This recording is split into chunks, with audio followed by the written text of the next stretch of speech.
रिश्ता के स्टूडियो में आज हमारे साथ हैं जनाब खुशबीर सिंह शाद। खुशबीर साहब के बारे में हम सब जानते हैं कि हमारे ज़माने के बहुत मुमताज़ बदलगो शुरा में उनका शुमार होता है।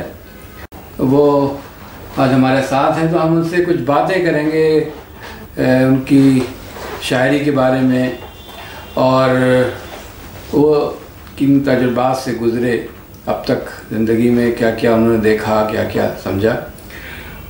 तो इस लिहाज से हम सफ़र करते हैं अपना। तो सबसे पहले ये मुनासिब होगा कि आपसे आप ये बताएं कि ये सिलसिला आपका कब से शुरू हुआ, मतलब ये रोग कब से लगा आपको शायरी का, और कुछ थोड़ा सा बचपन में आपका माहौल, घर का माहौल इसमें मामिल हुआ या और कुछ?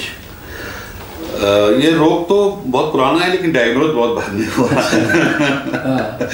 बचपन से ही फर्ज साहब कुछ मेरा बहुत हसास किस्म का, बहुत हसास तबीयत का इंसान था। मैं बच्चा था, बहुत ज़रा सी बातों को महसूस करता था और गिरदो पेश के माहौल से बहुत मुतासिर होता था जी। और मुझे बिल्कुल अपने घर से अलग थलग मुझे लगता था कि जैसे मैं इस दुनिया का नहीं हूँ, वतन का अलग एक वतन की दुनिया से आया हूँ। और तो मेरे घर वाले भी बहुत परेशान रहते थे कि इकलौता बेटा है, इसको क्या हो गया, गुमसुम सा रहता है, अकेला बैठा। दीवानगी के आसार, दीवानगी के पूरे आसार बचपन से, मेरा मिजाज लड़कपन से आया। तो घर में तो कोई ऐसा माहौल नहीं था। वालिद मेरे इंजीनियर थे। आपकी पैदाइश वहाँ सीतापुर में हुई? मेरी पैदाइश सीतापुर में कस्बा है सिधौली। अच्छा जी। मेरा ददिहाल है वहाँ पर, तो मेरी पैदाइश वहाँ हुई। और वालिद मेरे चूँकि इंजीनियर थे और वो मुलाजमत में रहे कई जगह, तो 1961 में उड़ीसा से हम लोग लखनऊ शिफ्ट हो गए। तो फिर पूरी ज़िंदगी मेरी, अभी करीब 2 साल पहले मैं लखनऊ से अभी जालंधर में शिफ्ट हुआ हूँ। बाकी पूरी ज़िंदगी मेरी लखनऊ में गुजरी। तो सारी तरबियत आपकी जी लखनऊ की माहौल आपने जो है उसी का असर है। तो क्या आप ये कह सकते हैं कि लखनऊ में आपकी परवरिश का होना और लखनऊ में रहना, उस माहौल में रहना, उसने कुछ आपको इस सिलसिले में फ़ायदा पहुंचाया? जी माहौल तो लखनऊ का था ऐसा शायराना माहौल। मुझे शुरू से कुछ पढ़ने का चस्का लग गया था। मुझे उर्दू स्क्रिप्ट नहीं आती थी, तो हिंदी रस्म खत में मुझे जो भी किताबें मिलती थी शायरी की तो वो मैं पढ़ता था, तो मुझे अच्छी लगती थी, जो भी जितना समझ आती थी। साहिर से बहुत मुतासिर था। फिर उसके बाद मैंने कुछ और दूसरे शोरा को पढ़ा, तो मेरी कुछ दिलचस्पी इस तरफ बढ़ी और मैं फिर अपने कॉलेज लाइफ से मैंने कुछ लिखना शुरू कर दिया। उल्टा सीधा सब डायरी भरता रहा, नज़में और गज़लें जो भी पता नहीं क्या थी। तो मुझे लेकिन ये कि वो किसी को सुनाता नहीं था, किसी को दिखाता नहीं था। तो कई साल के बाद मेरी मुलाकात वाली यासीर साहब से हुई जी। और मैं उनको वाली भाई कहता था और मुशायरे में जाता था, शायरों के साथ उठना बैठना, उनको मिलना, बस ये शौक था। तो बस एक मैंने वाली साहब को बैठे हुए थे बिल्कुल अकेले, तो मैंने कहा वाली भाई देखिए एक शेर है, ये कैसा है जी। तो मुझे याद है कि वो मैंने उनको शेर सुनाया कि हैं पाँव किसी पेड़ की मानिंद ज़मी में और ख्वाहिश परवाज परिंदों की तरह है। तो बोले किसका है? तो मैंने बहुत डरते डरते कहा, मैंने कहा ये मेरा है। तो पहले तुम शेर भी कहते हो? तो जी हाँ मैं कहता हूँ। शेर और कितनी गज़लें कही है? तो मैंने कहा था मैंने तो 100-150 गज़लें बस में कही हैं। बोले यार तुम तो बहुत अमीर हो, ये तो हमने भी नहीं कही। तो गज़ल आके मुझे दिखाना, मैं जाहिर है तो उनके पास ब्याज लेके गया। उन्होंने देखा तो सब नामौजूद मिसरे और कच्ची पक्की शायरी थी, लेकिन कहीं उनको कुछ इम्कानात नज़र आए। उन्होंने कहा भी देखो ऐसा है कि ये जो शायरी है और तुम जिस फैमिली से हो, तुम्हारे घर में कोई ऐसा माहौल नहीं हो, कारोबारी हो, तो ख़ानदान से तुम हो, ये शायरी वारी जो है ये घाटे का सौदा है, इसमें कोई मिलता नहीं है।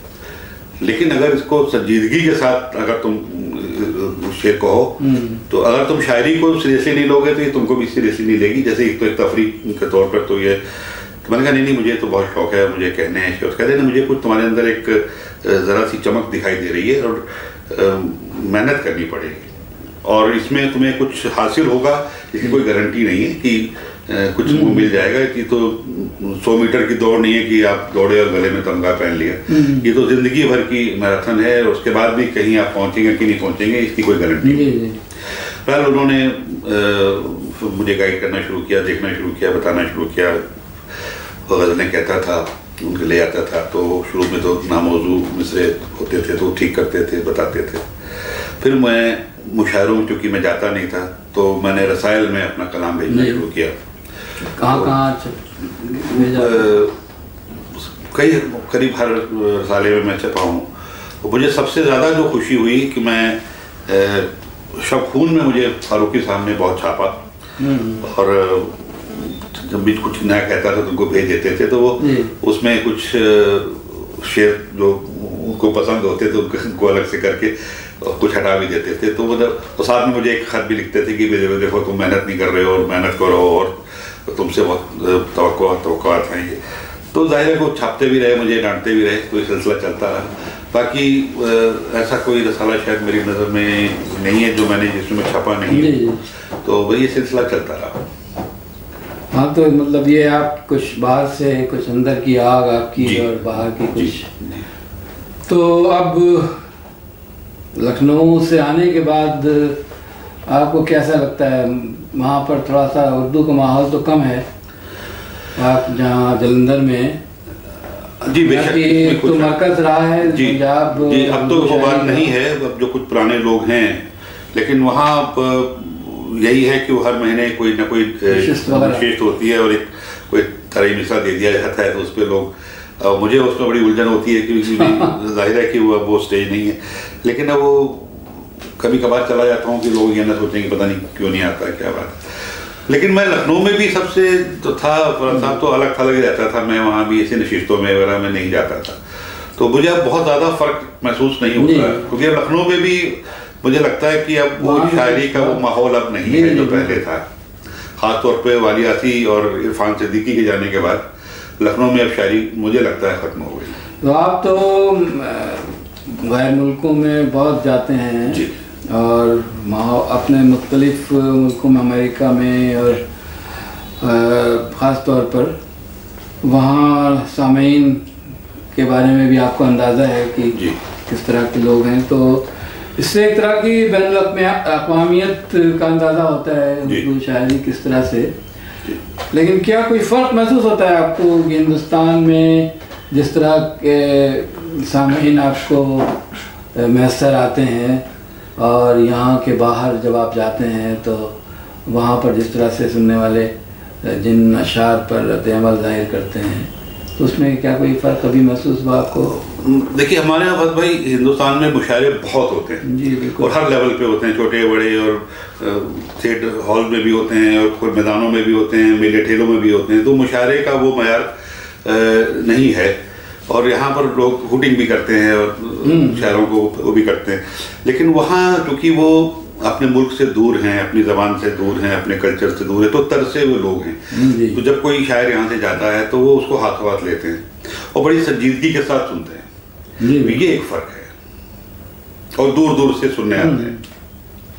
तो ये तो आपका सफ़र मुशायरे में सामीन तक पहुँचाना अपनी शायरी को और छपना भी जी, तो सुनने वाली शायरी और छपने वाली शायरी, ये एक सवाल अक्सर आता है कि जो लोग सिर्फ मुशायरों को अपने इज़हार का ज़रिया बना रहे हैं आवाम तक पहुंचने का, और जो लोग सिर्फ छपे हुए लफ्ज़ पर कनाअत करते हैं जी, तो वो लोग जो बोले हुए लफ्ज़ पर ज़्यादा एतबार कर रहे हैं, उनको अक्सर ये शिकायत रहती है कि जो लोग मुशायरों में नहीं हैं वो मुशायरे में पर मरकूज़ रहने वाले शायरों को थोड़ा सा एक तकल्लुफ़ के साथ, और तो इसमें कोई बुनियादी फ़र्क कोई महसूस हो सकता है कि वो लोग जो सिर्फ मुशायरों को तक महदूद हैं जी, तो वो कुछ समझौते करने पड़ते हैं उनको अपनी शायरी। जाहिर है, देखिए जो मुशायरे का शायर है उसके सामने जो 5,000, 10,000, 20,000 का मजमा बैठा है, उसको खुश करने के लिए शेर कहने हैं उसको, वो ऐसी बात कह रही है जो सीधी उन तक पहुंचे और वो फौरन उसको रिस्पॉन्ड करें। कोई वो मुशायरे में कामयाब होंगे तो दूसरा मुशायरा उनको मिलेगा, तो उनका मकसद ये है।